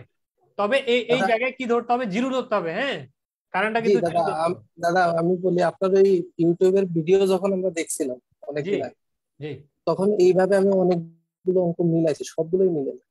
আচ্ছা আচ্ছা বেশ কয়েকটা অঙ্ক মিলাইছি, সবগুলোই আপনার ওই নিয়মে মিলে যায়, এই জন্য আমি চেষ্টা করি। ঠিক আছে অসুবিধা নাই। এটা দাদা এটা তো নোডাল অ্যানালাইসিস তাই না দাদা? হ্যাঁ এখন যেটা দেখালাম সেটা ধরে, আর এটা হচ্ছে সুপারপজিশন, ঠিক আছে? হ্যাঁ দাদা নোডালে করলে সবচেয়ে ইজি হয় দাদা। হ্যাঁ ইজি হয়, সুপারপজিশনটা কিন্তু লাগবে, এটা কিন্তু শিখে রাখবেন। এটা লাগবে কেন কিছুক্ষণ পরের অঙ্কটাতে দেখবেন। হ্যালো ভাইয়া, এখানে একটা প্রশ্ন ছিল আমার আর কি। আমি তো প্রশ্ন সমাধান ক্লাসে প্রশ্ন করব। আচ্ছা ঠিক আছে তাহলে রেখে দেন, হ্যাঁ প্রশ্নগুলো রেখে দেন। এখন দেখা যাচ্ছে? জি ভাই দেখা যাচ্ছে। হ্যাঁ এই যে এই জায়গায় যদি আপনি আগের নিয়মটা ফলো করেন এখানে কিন্তু একটু ঝামেলায় পড়বেন, বুঝতে পারছেন? ঝামেলা মানে হচ্ছে লাইন টাইন গুলো লম্বা লম্বা হবে, অনেক সময় প্যাস্টেস খেয়ে যাবে না। এই ধরনের একটা থাকে, এই ধরনের আরো 3-4টা থাকে ব্রাঞ্চ, তখন গিয়ে কিন্তু এই প্রবলেম গুলো তৈরি হতে পারে। এখন এটা আমরা আগের যে সুপার পজিশনটা দেখিয়েছি সেই সুপার পজিশনের নিয়ম অনুযায়ী আমরা আবার করব। তাহলে আমরা জানতে চাচ্ছি এই জায়গার ভোল্টেজ, এটার নাম হচ্ছে B1। দুইভাবে আমরা করব, আমরা কিছুক্ষণ আগে যে নোডাল দিয়ে দেখিয়েছে সেই নোডালের মতো করে করব, আবার এখন যেভাবে দেখানো আছে সেভাবেও করব। তা আমরা প্রথমে 2 ভোল্টকে যদি অ্যাক্টিভ ধরে নিই, এটা অ্যাক্টিভ হলে এই জিনিসটা কি হয় গ্রাউন্ডের সাথে শর্ট হয়ে যায় নাকি? যেহেতু এই ব্যাটারিটা শর্ট হয়, ব্যাটারি শর্ট হলে ব্যাটারির নিচে থাকে গ্রাউন্ড, এই গ্রাউন্ড যা এই গ্রাউন্ডটা তা মানে এটার সাথে এইভাবে শর্ট হয়ে যায়। 2 যখন অ্যাক্টিভ হয় তখন এই দুই মাথার ভোল্টেজটা কিভাবে নির্ণয় করব? এটার নাম হচ্ছে B1। দুই মাথার ভোল্টেজ মানে এই দুইটা আর প্যারালাল অবস্থায় যে ভোল্টেজ সেটা, এই দুইটা আর এখন কিভাবে আছে প্যারালালি আছে। এই প্যারালাল আর এর দুই মাথার রেজিস্ট্যান্স দুই মাথার ভোল্টেজটাই হচ্ছে কি B1। এই জন্য মোট ভোল্টেজ তখন মোট ভোল্টেজ এইভাবে ভোল্টেজটা যদি নামে মোট ভোল্টেজ ইনটু এই দুইটা রেজিস্ট্যান্স প্যারালাল হয়েছে, দুইটা সেম মানের যদি রেজিস্ট্যান্স প্যারালাল হয় তার ভ্যালু কত দাঁড়ায়? অর্ধেক হয়, একটার অর্ধেক হয়, এই জন্য R/2। আপনারা গুণ করে দেখবেন যে 5 প্যারালাল 5, 5কে যদি 5 দ্বারা প্যারালাল করেন কত হবে? মান হবে 2.5, মানে একটা মানের অর্ধেক হবে। এই জন্য আর কে আর দ্বারা যদি প্যারালাল করা হয় তাহলে এই দুইজনের মোট রেজিস্ট্যান্স হবে R/2 এর সমান। তো এই জন্য যার আড়াআড়িতে ভোল্টেজ বের করতে চাচ্ছি সেই রেজিস্ট্যান্সটা ইনটু মোট ভোল্টেজ ইনটু সেই রেজিস্ট্যান্সটা ডিভাইড বাই রেজিস্ট্যান্স দ্বয়ের যোগফল। দ্বয় মানে কি? এই ভোল্টেজটা আসার সময় সিরিজে যে রেজিস্ট্যান্সটা ছিল আর যোগ এই নিচের এই দুইজনের প্যারালাল রেজিস্ট্যান্স হচ্ছে R/2। তাহলে 2 ভোল্ট অ্যাক্টিভের সময় যা করা দরকার করা শেষ। এখন -1 ভোল্ট অ্যাক্টিভ হলে কি করতে হবে?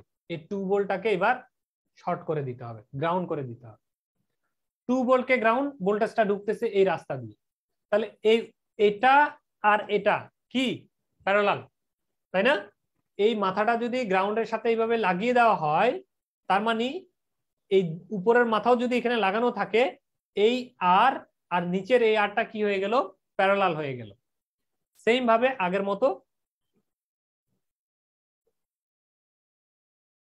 এটা এখানে লাগিয়ে দিলাম। তো এই দুই মাথার ভোল্টেজ মানে B1। এখন এই প্যারালাল রেজিস্ট্যান্সের আড়াআড়ি ভোল্টেজটাই হচ্ছে B1 আর এটা হচ্ছে ইনপুট রেজিস্ট্যান্স।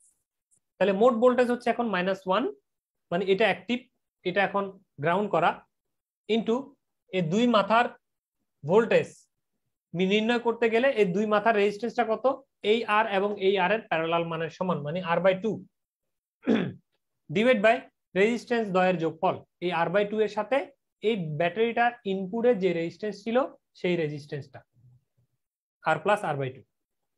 এইভাবে দুইটা ভোল্টেজ দুই সময় অ্যাক্টিভ হলে কত মান দাঁড়াচ্ছে সেটা আমরা নির্ণয় করলাম।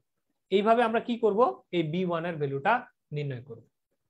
এখন আমাদের যদি নোডাল অ্যানালাইসিস দিয়ে যদি করতে হয় সেক্ষেত্রে আমরা কি দেখব, যেহেতু কারেন্টটা এদিকে ঢুকে না, তাহলে এই দুইটা কারেন্ট কোথায় যায়, এই গ্রাউন্ডে চলে যায়। এখন কিন্তু জিরো ধরা যাবে না, এইভাবে করতে হবে 2 minus B1 divide by R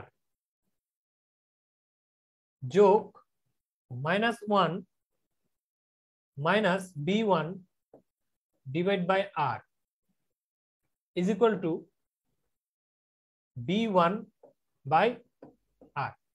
এই সবগুলো থেকে আর গুলোকে বাদ দিয়ে দিব, বাদ দিলে কি দাঁড়াবে, 2 minus B1 minus 1 minus B1 is equal to B1। 2 এর থেকে 1 যদি চলে যায় তাহলে কত দাঁড়ালো, 1। আর এইখানের মাইনাস দুইটা B1, ওইদিকে একটা, ওই পারে গেলে প্লাসের হয়, তাহলে 3B1। তাহলে এখন B1 এর মান কত, 1/3। 1/3 মানে 0.3333 ভোল্ট। এভাবেও নির্ণয় করা যায়। তুলনামূলক সহজ না এটা? জি স্যার। জি স্যার, অনেকটাই সহজ। যাই হোক, যে যেভাবে করে এগুলো লাগে আর কি। হ্যাঁ, বিভিন্ন পদ্ধতি জেনে রাখা ভালো। আচ্ছা, এই অবস্থায় আমাদের উদ্দেশ্য কি ছিল, আমাদের উদ্দেশ্য হচ্ছে ভি আউটপুটটা নির্ণয় করা। ও, আমি তো চিত্র ঢেকে ফেলেছি। হ্যাঁ, ভি আউটপুটটা নির্ণয় করতে গেলে এই B1 যেহেতু জানা, এই উপরের টার্মিনালের ভোল্টেজও আমার এখন জানা, সেটা কত, 0.3333 ভোল্ট, এই জায়গার ভোল্টেজ। তাহলে এটা হচ্ছে 0 minus 0.33 volt divide by resistance, এই যে 0 minus 0.33 divide by resistance R। এই কারেন্টটা সমান সমান উপরের কারেন্টটা সমান সমান, উপরের কারেন্টটা কিভাবে, এই ভোল্টেজ মাইনাস এই ভোল্টেজ, তাহলে 0.3333 ভোল্ট মাইনাস এই ভোল্টেজ হচ্ছে V output divide by resistance হচ্ছে 2R। তো 2R আর R এর মধ্যে পার্থক্য হচ্ছে কত, 2 এর পার্থক্য, মানে উভয় পক্ষ থেকে নিচের আর বাদ দিয়ে দিব, এখানে থাকবে 2, এখানে থাকবে 1। এই 2 কে যদি উপরের কোণার সাথে গুণ করে দিয়ে নিচের 1 এর সাথে এদেরকে গুণ করে দিয়ে সমাধান করি, বি আউটপুটের মান দাঁড়াবে কত, 1 ভোল্ট। তাহলে এইভাবে এই অঙ্কটি সমাধান করা যেতে পারে। এখন আসেন 8 নাম্বার অঙ্ক। Find V output for the differential amplifier. দুইটা ভোল্টেজ দেয়া আছে। হ্যাঁ, এই অবস্থায় আপনাকে বি আউটপুটের মানটা কত নির্ণয় করতে হবে। খুব সহজ একটি অঙ্ক। দেখেন, এই ব্যাটারিটার দেয়া আছে এখানে, ভয় পাওয়ার কিছু নেই। এই ব্যাটারিটার প্লাস কোথায়, এইখানে। তার মানে এই 4 ভোল্ট কোথায় আছে, এইখানে আছে, তাই না? এখানে 4 ভোল্ট না, এই দুই মাথার ভোল্টেজই তো 4 ভোল্ট। তার মানে প্লাস কোন দিকে, উপরে, এই জন্য প্লাস 4 ভোল্ট। এই জায়গার ভোল্টেজ হচ্ছে এখন প্লাস 4 ভোল্ট। তো এটা যদি প্লাস 4 ভোল্ট হয়, তো এইটা কত, এটাও প্লাস 4 ভোল্ট। তো উপরটা যদি প্লাস 4 ভোল্ট হয়, এখানে যদি প্লাস 6 হয়, সব ভোল্টেজ তো আমি জানি। তার মানে 6 মাইনাস 4, এই যে 6 মাইনাস 4 ডিভাইড বাই এই রেজিস্ট্যান্স 4 ইজ ইকুয়াল টু, মানে এই কারেন্টটা সমান উপরের কারেন্ট, এখানে কত 4, এই হচ্ছে 4 মাইনাস এই জায়গার ভোল্টেজ হচ্ছে বি আউটপুট, এই যে minus V output divide by 10। এটা সমাধান করলে এই লাইনটার থেকে V output is equal to -1 volt. খুব ছোট অঙ্ক না, খুব ইজি অঙ্ক।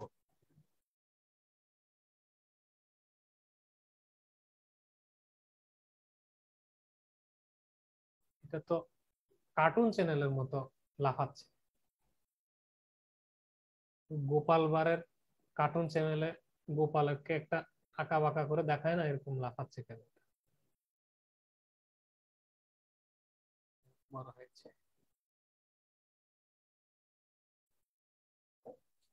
দেন 9 নাম্বার অঙ্ক, last one, determine V output for the op-amp. তাহলে এইখানে এর কারেন্ট সোর্স দেয়া আছে, ব্যাটারির পরিবর্তে এই ধরনের ডিফারেন্সিয়াল থাকবে, কিন্তু কারেন্ট সোর্স দেয়া থাকবে, তাহলে আরো ভালো। আমার তো কারেন্টই বের করা মূল উদ্দেশ্য, তো কারেন্ট বের করার দরকারই নেই, কারেন্ট দেয়াই আছে। তাহলে এই কারেন্টটা যা, উপরের কারেন্টটা তা। এখন এই B2 ভোল্টেজটা জানতে হবে না, এই জায়গার ভোল্টেজটা। এই জায়গার ভোল্টেজটা কিভাবে জানবো আমরা? এই জায়গার ভোল্টেজটা জানবো, এই জায়গার ভোল্টেজ যা তত, এখানে ভোল্টেজ তো দেয়া আছে 6 ভোল্ট প্লাস 6 ভোল্ট, তো এটা যদি 6 ভোল্ট হয় B1, তাহলে B2 ও 6 ভোল্ট, এর জন্য B2 B1 6 ভোল্ট। এট ইনভার্টিং টার্মিনাল এই জায়গায় আমরা যদি দেখি, এই পয়েন্টে 2 মিলি অ্যাম্পিয়ার কারেন্ট ঢুকছে, সেই কারেন্টটাই উপর দিয়ে আসবে। তাহলে উপর দিয়ে যেটা আসবে সেটাকে আমরা যদি নোডালে লিখি, এই জায়গা হচ্ছে 6 minus V output divide by 2, এই যে 6 minus V output divide by 2 is equal to 2 milli. এই অঙ্কটাতে ম্যাক্সিমাম মানুষ ভুল করবে হচ্ছে মিলি, কিলো, ভোল্ট এগুলো দিয়ে সে তালগোল পাকিয়ে ফেলবে। এটাই হচ্ছে মূল খেলা এখানে, আপনারা একটু ভালো করে দেখবেন। এই কারেন্টটা হচ্ছে মিলি অ্যাম্পিয়ার, ঠিক আছে? এই রেজিস্ট্যান্সটা হচ্ছে কিলো ওহমস। বি আউটপুটের মানটা কিসে আসবে? অনেকে মিলি ভোল্ট লিখে দিতে পারে, অনেকে কিলো ভোল্ট লিখে দিতে পারে। কি লিখবে এই বিষয়গুলো খুব সহজেই আপনাদেরকে বুঝতে হবে। দেখেন, ভোল্টেজ দেয়া আছে ভোল্টে, তাকে যদি কিলো ওহমস দ্বারা যদি ভাগ করেন, V by R, I is equal to কি? I is equal to V by কি দাঁড়ায়? আর, তাই না? I is equal to V by R না? তাহলে বি হচ্ছে ভোল্টেজে আর আর হচ্ছে কিসে? কিলোতে। তাহলে ভোল্টেজকে যদি কিলোতে ভাগ করা হয়, একক হচ্ছে উপরেরটা ভোল্ট, নিচেরটা যদি কিলো হয়, তখন রেজাল্ট আসবে মিলি অ্যাম্পিয়ার। এটা কিলো, এই জন্য রেজাল্ট মিলিতে আসবে। ওকে? আর যদি আপনার এটা যদি কিলো ভোল্টে থাকতো, ভোল্টে না থাকা, তখন এটা চলে আসতো আবার অ্যাম্পিয়ারে। এখন উপরেরটা হচ্ছে ভোল্টে, নিচেরটা হচ্ছে কিলোতে, এই জন্য আসবে মিলি অ্যাম্পিয়ারে। এই বিষয়টাই শুধুমাত্র খেয়াল করবেন। এখানে দেখেন, এই মিলি আর কিলো এই দুইটা কি? এই দুইটাকে যদি কোনাকুনি গুণ করেন, আপনি কোনাকুনি গুণ করলে কাকে পাওয়া যাবে? একক হবে, ভোল্ট একক হবে। তার মানে কখনো যদি কিলো ওহমস এর সাথে মিলি অ্যাম্পিয়ার যদি গুণ করা হয়, তখন কি পাওয়া যাবে? ভোল্টেজের ভোল্ট এককটা পাওয়া যাবে। এটাই মাথায় রাখবেন। তাহলে এই জায়গায় আমরা করলাম কি, এই 2 কিলো ওহমস কে এই 2 মিলি দ্বারা গুণ করলে কি হবে? এই দুজন মিলে কিন্তু ভোল্টেজের একক ভোল্ট হয়ে যাবে। এই জন্য 2 কিলো আর 2 মিলি আর গুণ করে দিয়ে 4 ভোল্ট করে দিলাম। এইভাবে 6 minus V output is equal to 4 volt. এখন এই বি আউটপুটটাকে ওপারে পাঠিয়ে 4 কে এপারে পাঠালে কি দাঁড়ায়? বি আউটপুট সমান 6 minus 4, that means the 2 volt. এই বিষয়গুলো খুব সিম্পল, সিলি বিষয়, কিন্তু পরীক্ষার হলে যেন একক ভুল না করেন, সেই জন্যই আমি জাস্ট একটু স্মরণ করিয়ে দিলাম। তো আজকে এরই মাধ্যমে আমি আমার পর্বটি শেষ করছি। আপনাদের যদি কোনো প্রশ্ন থাকে আপনারা হ্যান্ড রাইজ করতে পারেন, আমি ধীরে ধীরে সুযোগ দিব। কোনো অযাচিত অবাঞ্ছিত প্রশ্ন নয়, কারণ আমি সারাদিন পরিশ্রম করে আসছি, এসে শীট লিখেছি আপনাদের জন্য। আমি সর্বোচ্চ চেষ্টা করব আমি কমপ্লিট করে দিতে আপনাদের এই কোর্সটি। আমি কারোর নিকট কখনো দায়বদ্ধ থাকিনি, থাকতেও চাই না, সেই জন্য আমি সর্বাত্মক চেষ্টা করব। স্রষ্টার কাছে বহু প্রার্থনা করেছি আমি যেন আপনাদের দায় মুক্ত হতে পারি। সেই জন্য আমি আমার পক্ষ থেকে চেষ্টা করব আপনারা অযাচিত প্রশ্ন নয়, জানার জন্য প্রকৃত প্রশ্ন করবেন।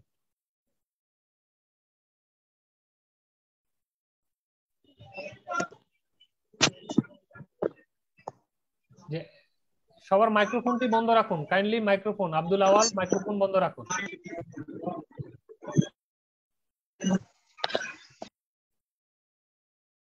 জি, প্রশ্ন করতে পারেন বাদন কুমার মজুমদার। স্যার নমস্কার। হ্যাঁ নমস্কার। স্যার হচ্ছে ওই যখন ইনভার্টিং টার্মিনালে যখন কোনো সোর্স থাকবে না, যদি ওখানে কোনো রেজিস্টর থাকে তাহলে কি ওই রেজিস্টরটা কি ইউজ হবে না স্যার? আমরা এই ধরনের অঙ্ক ভবিষ্যতে করব, আমরা এখনো অপেক্ষা শেষ করতে পারিনি। আজকের ক্লাস রিলেটেড কোনো কিছু আছে কিনা একটু জানাবো। ঠিক আছে, thank you sir. Okay, thank you.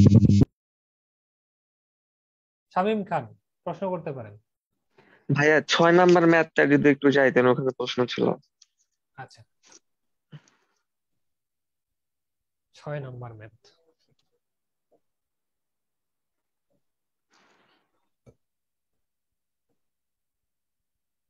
কি বলেন?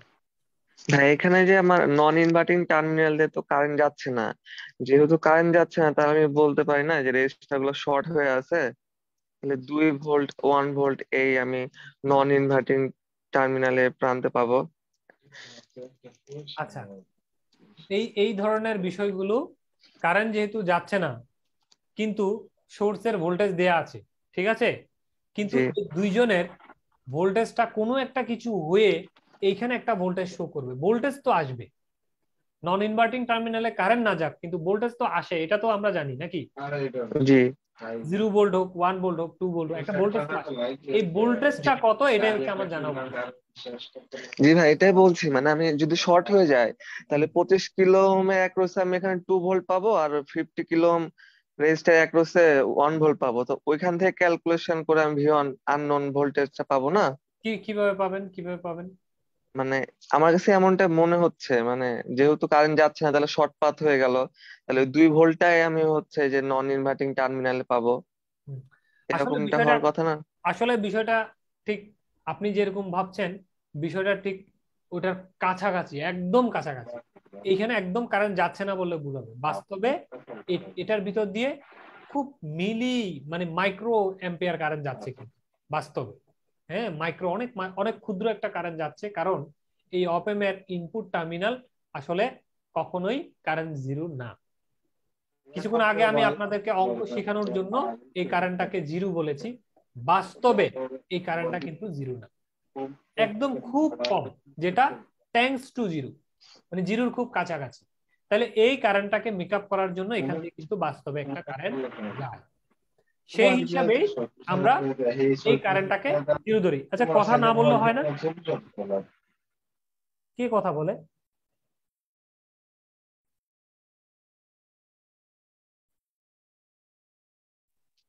শামীম খান, বুঝা গিয়েছে কি বলতে চাচ্ছি জি আমরা? ভাই, বুঝতে পেরেছি।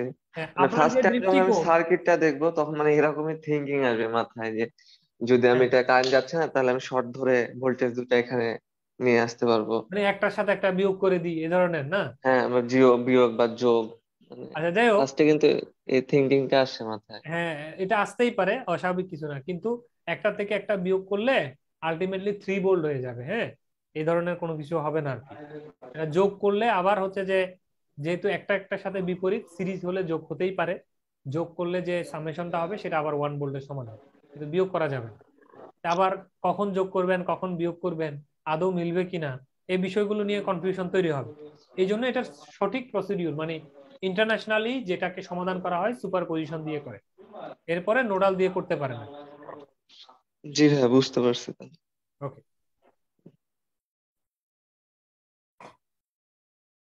যে আব্দুল আওয়াল প্রশ্ন করতে পারেন।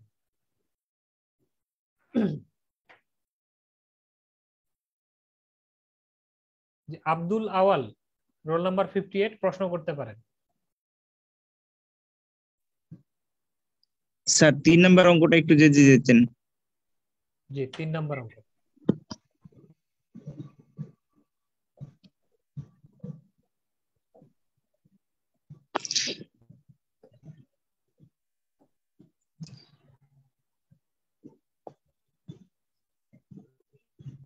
জি বলেন। স্যার এইখানে আমি মানে কারেন্টের ডিরেকশনটা 10 কিলো ওহমের ওইখানে দেওয়া, জি কিন্তু আমি ডিরেক্ট কারেন্টটা বাইর করতেছি 4 কিলোর আড়াআড়িতে। জি তাহলে কি মানে আমার এখানে একটু কনফিউজ লাগতেছে, এইটার আড়াআড়ির কারেন্টটা চাইছে না 10 কিলোর আড়াআড়িতে, যে সিম্বলটাতে বলতেছে যে যেখানে বলছে যে আই নটটা আই আউটপুটটা দেখেন, 10 কিলোর আড়াআড়িতে আচ্ছা সিম্বলটা দেওয়া। ঠিক আছে, অসুবিধা নেই, আপনি পরে বের করেন। আপনি 4 কিলোর কারেন্টটা বের করেন। আই 4 কিলো কত? এই ভোল্টেজটা তো কত জি ভোল্ট? জি 100 ডিভাইড বাই 4, 100 তাহলে কত হলো? 25 মাইক্রো এম্পিয়ার। জি জি জি এই কারেন্টটা ক্লিয়ার। এখন আসেন জি যে আপনি এই আই নটটা মনে করেন বেরেই করেন নাই, আপনি জানেন শুধু এই 4 কিলো, এই 4 কিলো যা জি আই নটটাও তা না। হ্যাঁ হিসাবে তাই, কিন্তু ডিরেকশনটা তো স্যার নিচের দিকে দেওয়া, ওই জায়গাটা এক্সেপশনাল ওই জায়গাটা দেওয়া, এই জন্য বলতেছি যে আসলে ওইখানে কোনো অসুবিধা নাই, আপনি ওইখানে ওই আই আই নট সমান 4 কিলো বাই এটা দিলেও কোনো সমস্যা নেই। এখন কি একই কিনা? জি কারেন্ট তো একই। আচ্ছা, একই হলে আপনি মনে করেন এখনো আই নট বের করেন নাই, ঠিক আছে, কারেন্ট একই, ওকে। তাহলে একই হলে এই সেম কারেন্টটা যেহেতু যাচ্ছে, তাহলে বি আউটপুট সমান কত?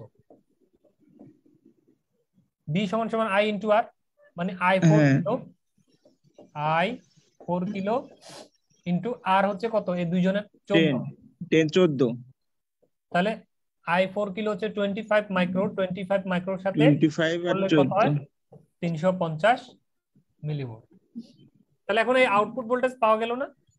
জি জি আউটপুট ভোল্টেজ পেয়ে গেলে এবার আপনি আই নটটা বের করেন।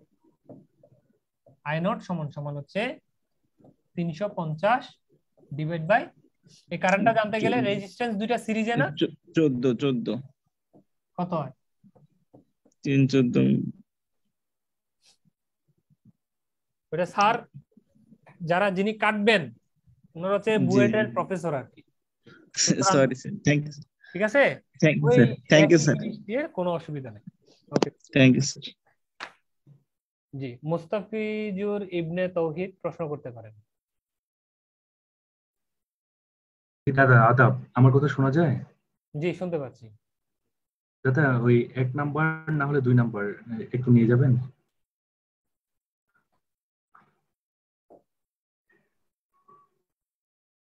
এটা নাকি 1 নাম্বার? 1 নাম্বার দাদা। জি,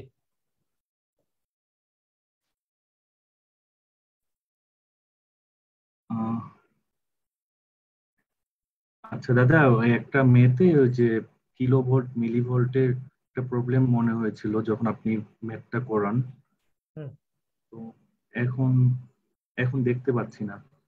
ঠিক আছে দাদা, পিডিএফটা দিলে তখন বুঝতে পারবো। আচ্ছা, ঠিক আছে, থ্যাংক ইউ।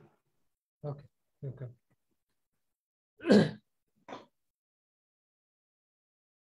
আপনি রাসেল আহমেদ প্রশ্ন করতে পারেন। সালাম আলাইকুম ভাই, জি, ওয়ালাইকুম আসসালাম। ভালো আছেন ভাই? এই তো আছি, ভালো আছি।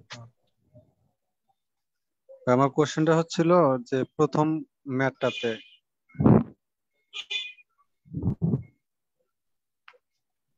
প্রথম ম্যাথ, জি বলেন।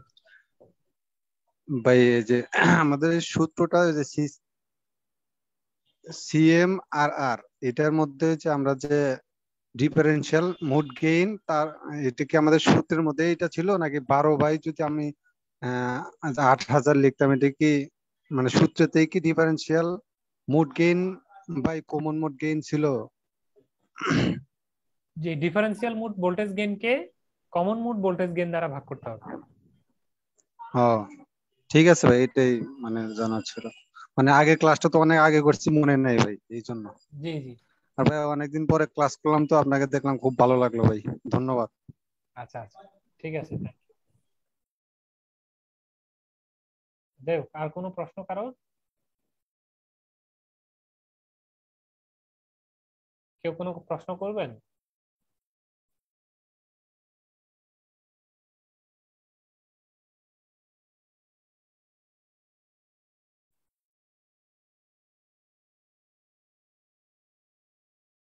জি স্যার, প্রশ্ন করতে পারেন, অনেকদিন পর দেখলাম আপনাকে। হ্যাঁ জি স্যার, আসসালামু আলাইকুম স্যার। ভালো আছেন? হ্যাঁ জি স্যার, আলহামদুলিল্লাহ ভালো আছি। অবশেষে অপেক্ষার প্রহর শেষ হলো আর কি, আপনি এজন্য আপনাকে ধন্যবাদ। তো আপনার সুস্বাস্থ্য কামনা করি, এবং অঙ্কগুলো বুঝলাম আর কি, এটা ভালো লাগলো। এখন শীটটা হাতে পেলে নিজে নিজে করলে আরো ভালো লাগবে আর কি।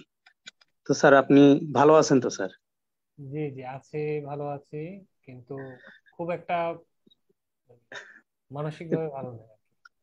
হ্যাঁ, মানে আপনাকে মানে দেখে ভালো লাগছে, কিন্তু আপনি যে কর্মব্যস্ত, আপনার চেহারা কিন্তু সেটা বোঝা যাচ্ছে স্যার। আচ্ছা আচ্ছা। আপনি যে মানে অত্যন্ত কর্মব্যস্ততার সাথে আসলেন, হয়তো বা কোথাও থেকে ব্যস্ত নিয়ে ক্লান্তর একটু ছাপ আমি দেখতে পাচ্ছি আর কি।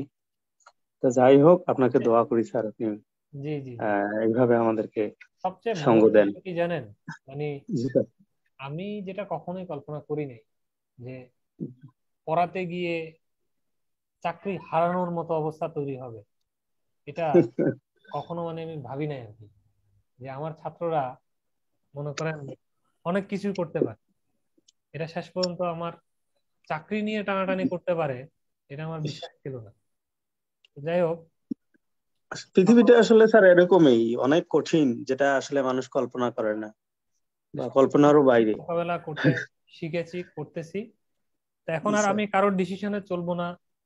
এখন মনে করেন যে আমাকে সেফ ডিস্টেন্স মেনটেন করে যেটা করা উচিত ঠিক জি অবশ্যই, করবো।